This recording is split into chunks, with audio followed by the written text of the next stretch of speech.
Picture this. It's 1974, and the very soul of global football is essentially being bought and paid for in what I can only describe as an overnight heist.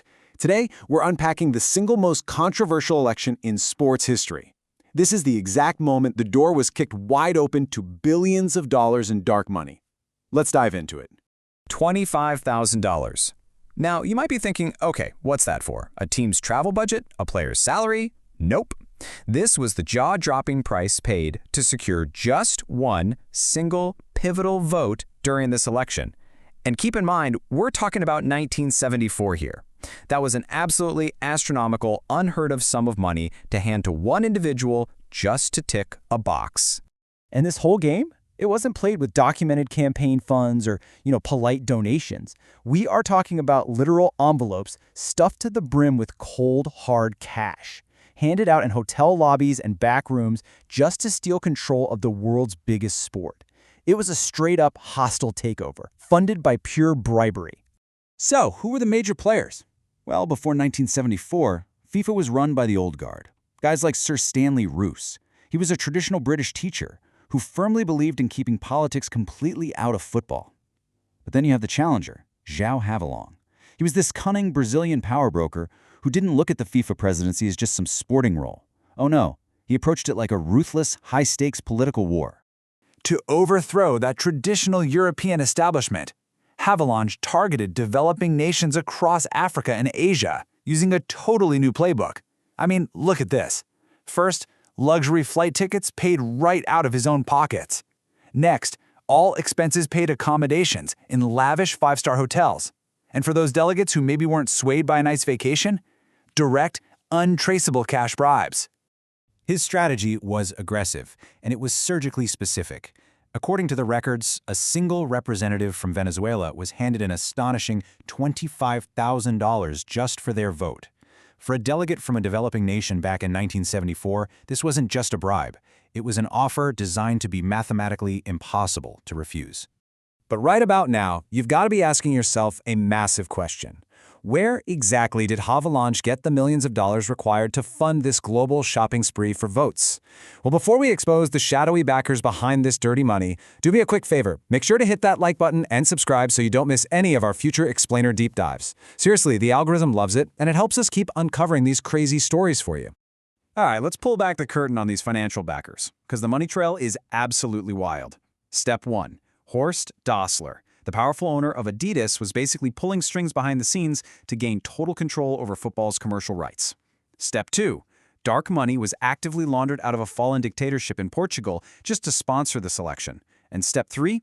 A $6.6 million embezzlement scheme was later uncovered by a military investigation in Brazil, stolen directly from the sports confederation Havelange actually used to run. The sheer scale of this corruption is honestly staggering. I mean, that $6.6 million embezzlement scheme in Brazil wasn't just some minor accounting error.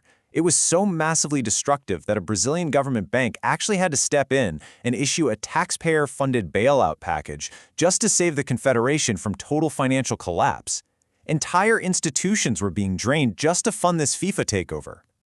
Moving right along to the Frankfurt Congress, the day football changed. So all that dark money, the luxury flights, the cash-stuffed envelopes, it all culminated right here on voting day. As the first round of voting wrapped up, the race was incredibly tight. Havelange secured 62 votes, but the incumbent, Sir Stanley Rous, was right on his heels with 56. Despite all those bribes, the old guard put up a massive fight. It was a complete nail-biter. But, as they say, money talks. In round 2, Havelange tightened his grip. The final tally came in at 68 votes to 52. And with that final blow, Sir Stanley Rous was officially overthrown, and Joao Havelange made history by becoming FIFA's very first non-European president. The hostile takeover was officially complete. Here's the crazy part, though. The real heist actually happened after the election. Havelange had to pay back all those people who voted for him, right? So he instituted a system of clientelism. Basically, that's a corrupt framework of nepotism, where political favors are exchanged for unyielding support. He started creating these dummy committees inside FIFA, literally fake jobs where delegates did absolutely zero work but collected unbelievably massive salaries.